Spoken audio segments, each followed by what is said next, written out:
Hey guys, it's Mr. Hino with Mr. Hino's Math.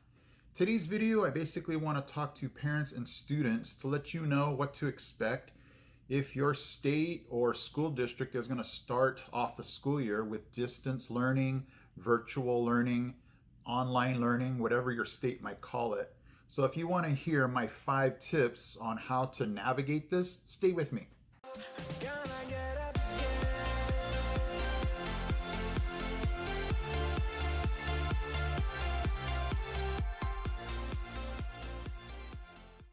So if you're like our state, California, and our school district, we're going to basically start off this school year doing distance learning, online learning, virtual learning. There might be different, ways to call it, but basically staying safe at home. So basically what we're going to be doing then is having classrooms online where students will basically be home on some type of device, and basically the teacher will be on the other end teaching. So I just want to let you know what you can expect and some tips on how to navigate this without too much stress, and just so that you're just well informed. So today I'm going to be giving you 5 tips on what to kind of expect and how to best navigate this. So here we go. Starting with number 1. The first one I would say is to let your student know, and then parents out there, just I would say to relax and just know that the teachers are going to be learning this also. When we had our schools shut down in March, we finished off the year, and it was one of those weird times where we really didn't know how to navigate online learning. So as the school year starts, now it's going to be more state mandated that the students are there, they're present, they're going to be taking attendance. So the teachers are definitely going to be going through some training on how to do everything from taking attendance to making sure that they post this meetup where the classroom meets as a whole. So just know that teachers are going to be learning along with the students on how to smoothly transition to this, and I don't even know if it's going to be smooth. I'm sure there's going to be bumps in the road. But this whole journey that we're taking with this virtual online learning, it's going to take some time to iron out all the bugs and everything like that. So just be well informed as far as teachers are going to be learning how to do this also. So just let your student or your child know that, hey, you know what, we're going to try this, no stress. There's going to be a lot of grace involved as far as, if we don't figure this out on the first day, no big deal. It's just one of those things where everybody's learning it together. So I would say number 1 is just relax and know that everybody's learning this together. So it's just one of those things where you just kind of maybe learn some things one day, get better the next day, until eventually, you guys are pros at this. Number 2, I would say, is wherever the computer or device is going to be that your student's going to be online, is that you were looking for a place that we can minimize distractions, minimize clutter. So the first thing I would say is wherever your student is going to be, try to find a place like myself where there is nothing behind them, where it might just be a wall or very little distractions. So that way, when you're having a virtual classroom, the teacher and all the other students don't see a million things going on behind them where they can get distracted, and it's really noisy and things like that. So the first thing is going to be is location.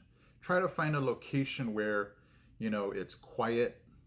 There's very few distractions, if at all, where there might just be a wall directly behind them, so that way there's just no distractions on the other end.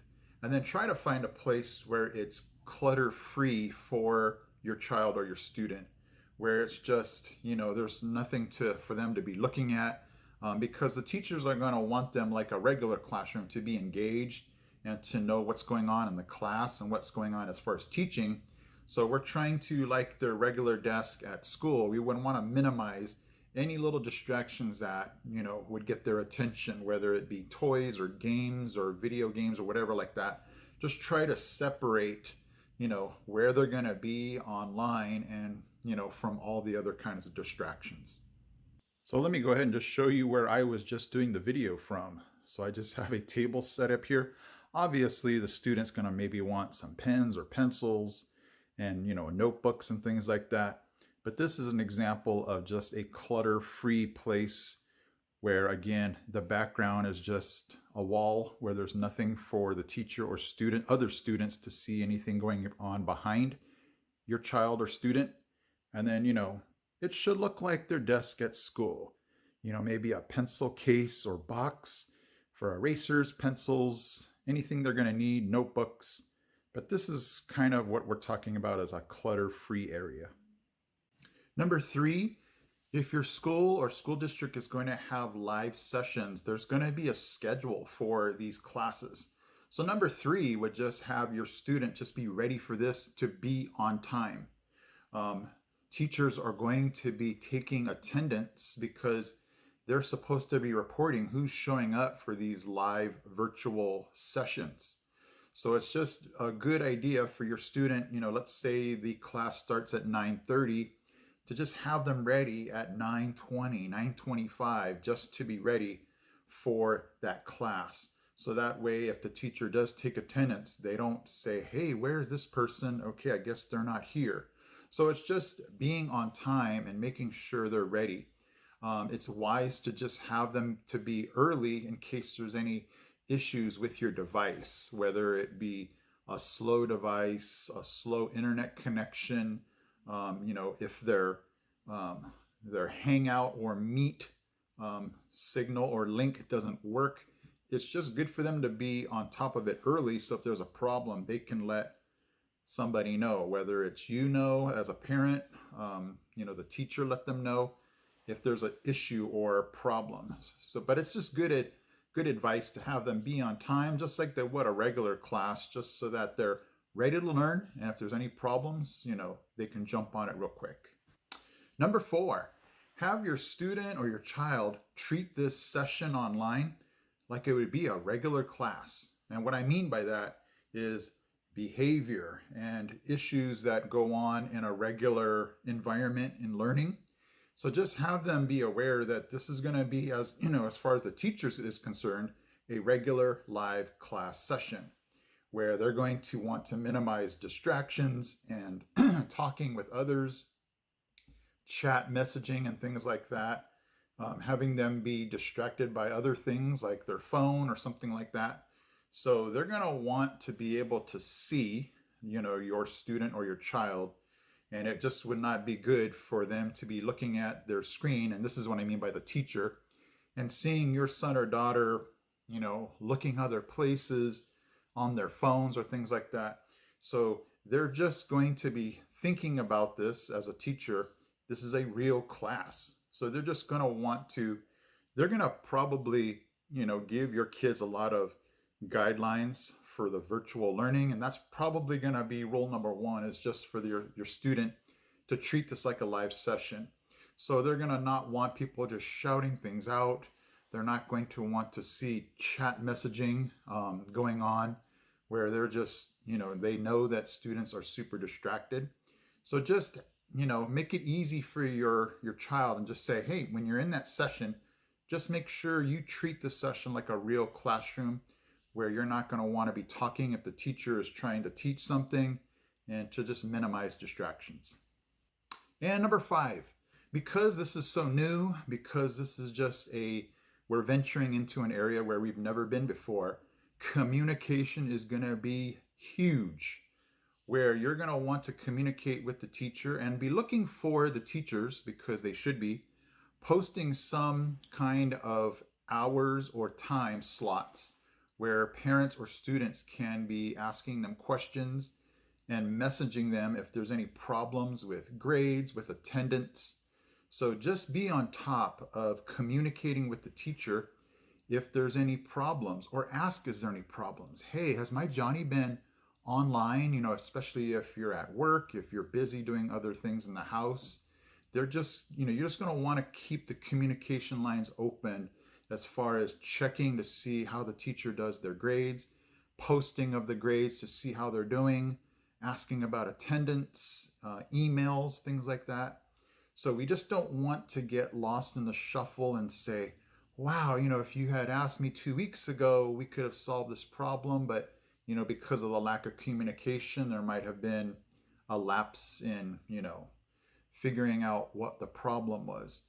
So you might just set aside a day where you always will email the teacher, saying, how's my son or daughter doing? Are they showing up, to their online class meeting? Are they, is their work done? But usually you should be able to check their grades on the computer to see that, because I'm sure the teacher's not going to want 30 to 35 parents always asking them, are they doing their work?